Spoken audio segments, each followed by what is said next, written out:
Olá, telespectador do Amazonsat, este é o programa Literatura em Foco, gravado no Seringal Hotel. Hoje eu recebo com muito prazer o professor doutor da Universidade Federal do Acre, Francisco Pereira Costa. Claro que vamos falar da sua tese de doutorado, Soldados da Borracha, Imigração, Trabalho e Justiça na Amazônia. Eu quero inicialmente dedicar a este programa ao nosso vizinho estado do Acre e dedicar especialmente à Universidade Federal do Estado do Acre.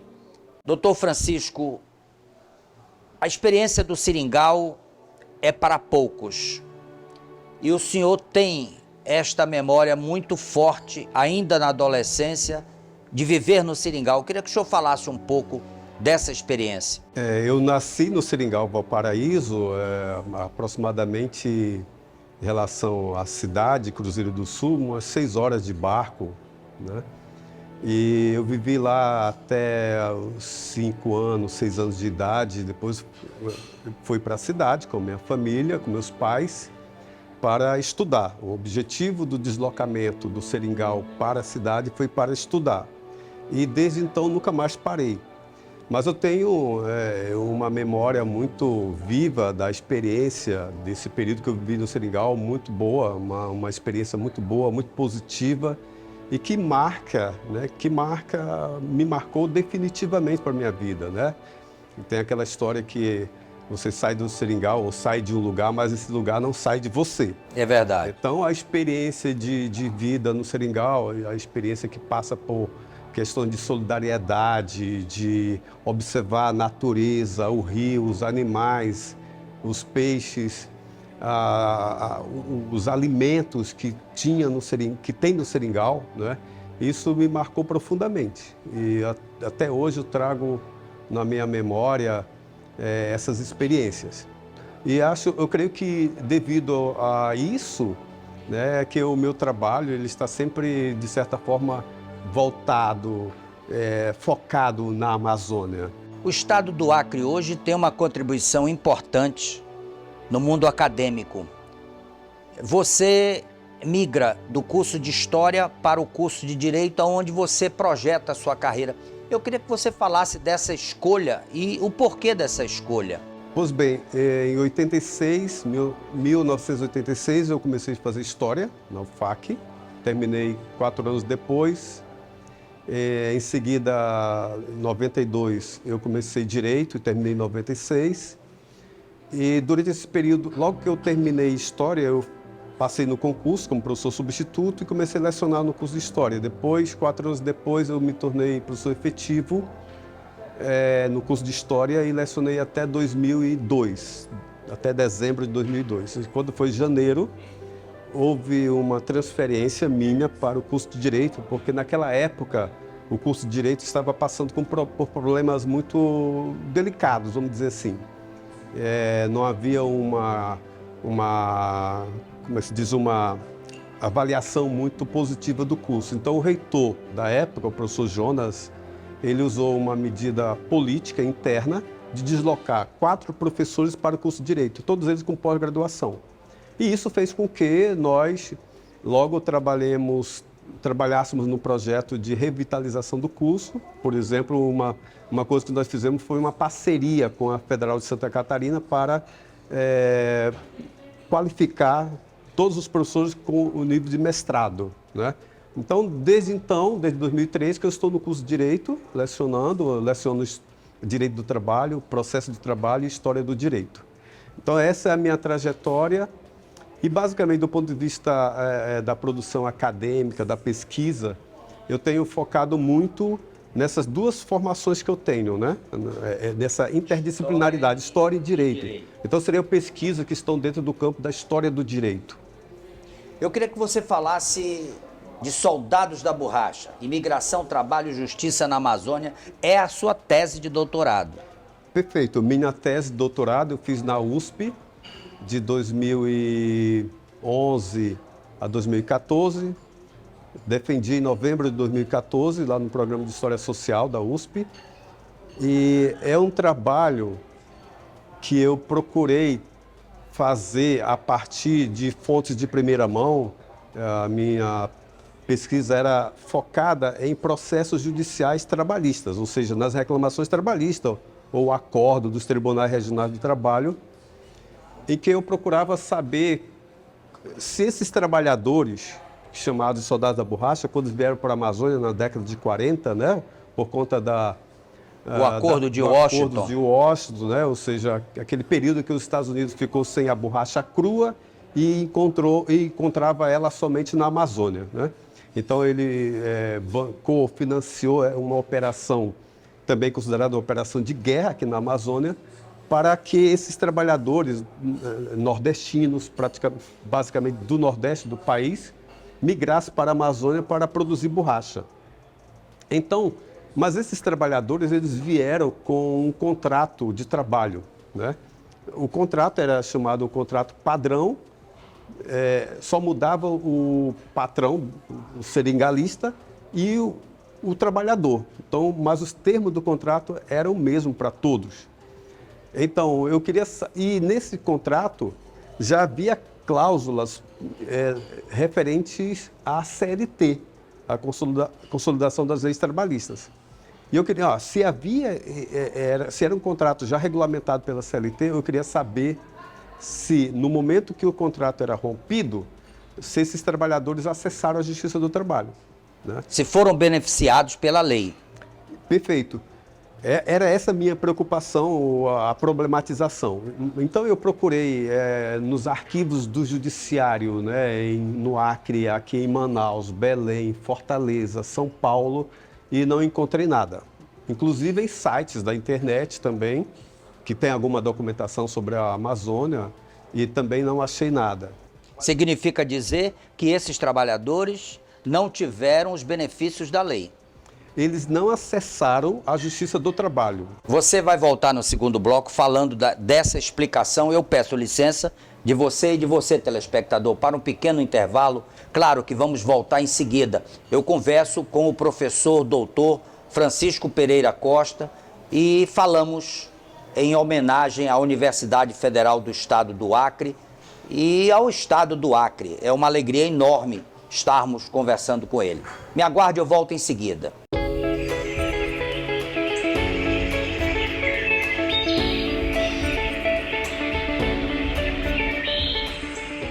Estamos de volta, é o segundo bloco do programa Literatura em Foco.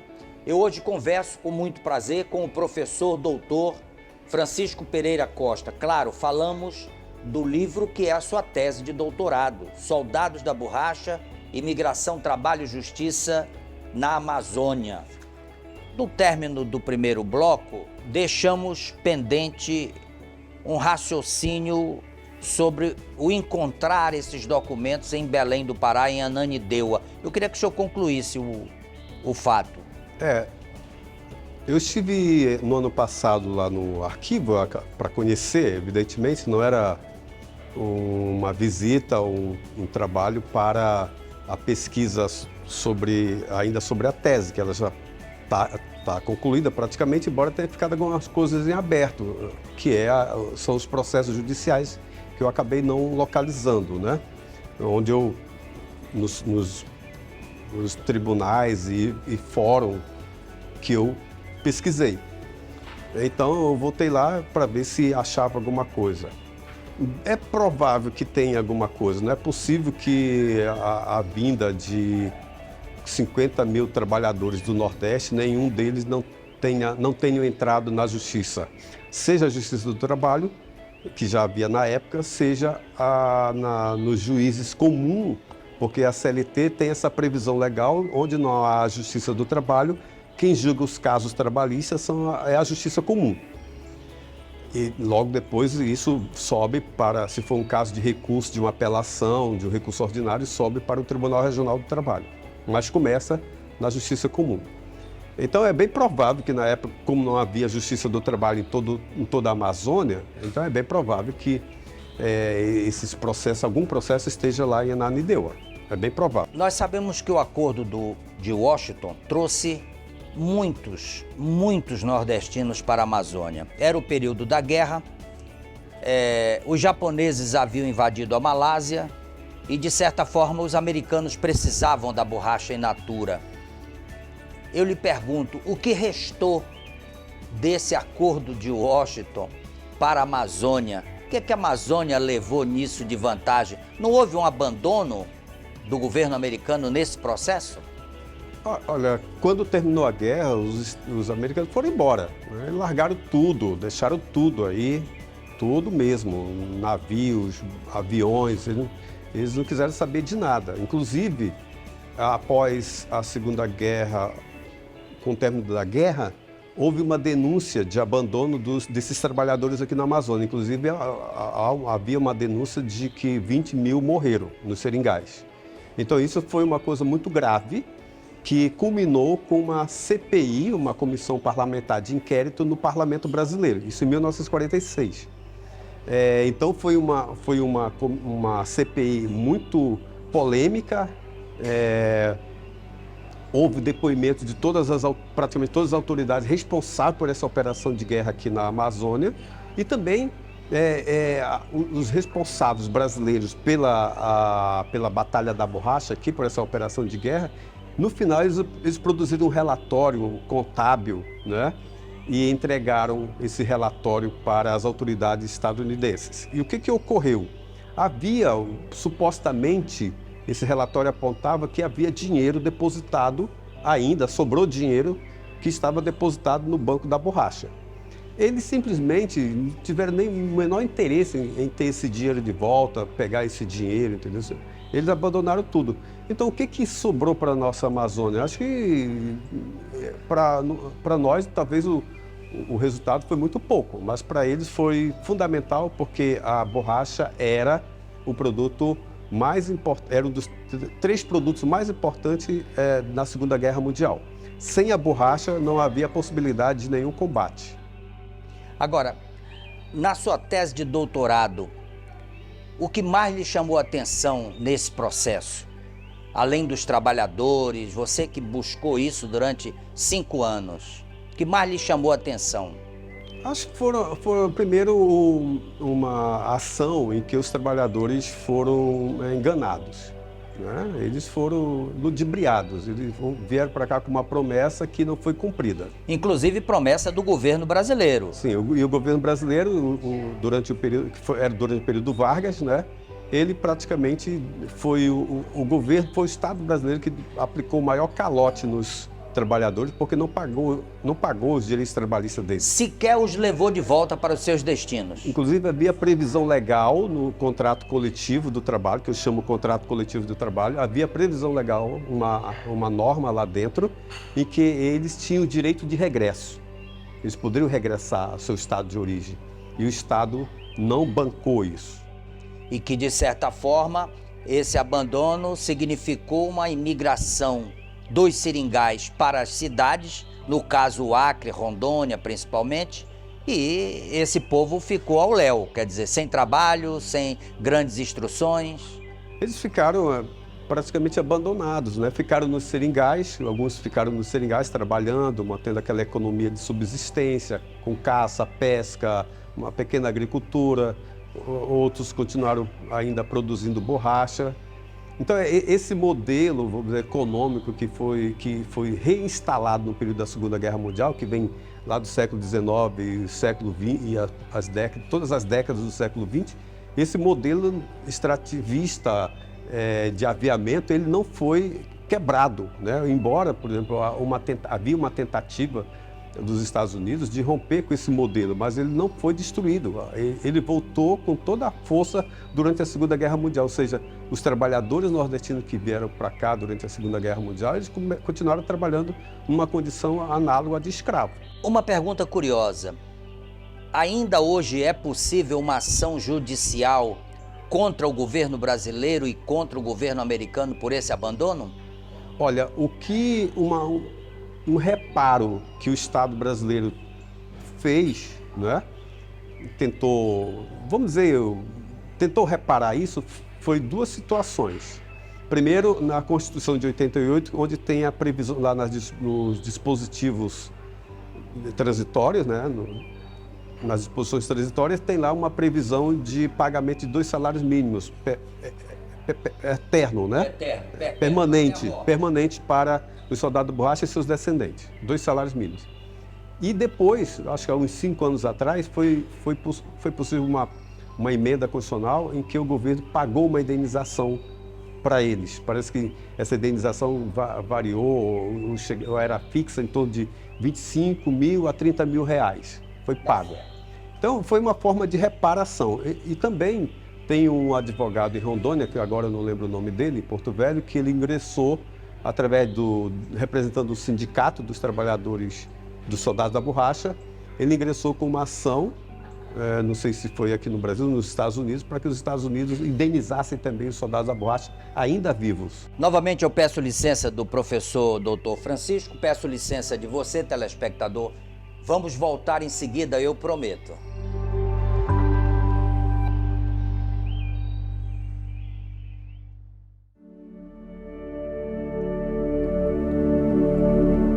Estamos de volta, é o terceiro e último bloco do programa Literatura em Foco. Eu gravo com muito prazer com o professor doutor Francisco Pereira Costa. É muito interessante que o nosso telespectador tenha conhecimento desse momento especial que é a produção da Universidade Federal do Acre. Eu queria que você falasse um pouco da universidade, a importância que ela tem nesse contexto da Amazônia. A UFAC, ela exerce um papel de vanguarda no Acre, né, porque é a única universidade federal que existe lá. Embora ultimamente tenha os institutos federais também, mas a UFAC foi sempre a instituição de vanguarda na formação de diversos profissionais, né? Eu mesmo sou egresso de lá, né, estudei História, Graduação e Direito, e atualmente eu sou professor no curso de Direito. Então nós formamos, evidentemente que é uma universidade pequena ainda, mas formamos vários profissionais para atuar na administração pública, né, na parte de produção, na iniciativa privada. E ela continua exercendo esse papel, crescendo cada vez mais, né? Houve uma expansão na época com programas como Reúne. Então ela tem um papel muito importante na Amazônia. De certa forma, você é um pesquisador inquieto. A pesquisa está sempre lhe movimentando. O que é que você está, no momento, trabalhando? Eu soube que você veio aqui, você esteve fazendo um trabalho na UFAM, você foi ao Maranhão. Conta um pouco dessa sua passagem agora. Eu estou afastado da universidade por 12 meses para o meu pós-doutorado. E eu escolhi vir para a UFAM, vim aqui para Manaus, porque as minhas pesquisas elas são basicamente Amazônia. Evidentemente que quando a gente pesquisa sobre a história local, ela não é só história local, ela é uma história internacional, devido às conexões que a gente faz, não é? E os sujeitos que a gente pesquisa, o tema está relacionado com outras coisas do mundo. Então não é uma história local, é uma história do mundo, mundial. Então vim para o meu pós-doutorado aqui e o objetivo foi estudar a luta dos trabalhadores aqui em Manaus por direitos sociais e trabalhistas no início do século XX, nas 2 primeiras décadas, né? E a minha fonte de pesquisa foram os processos judiciais.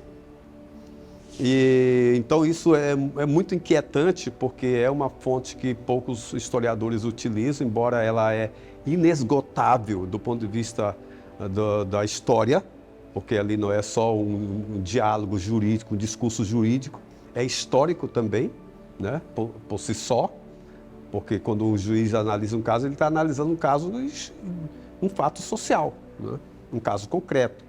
E isso por si só é uma construção da história.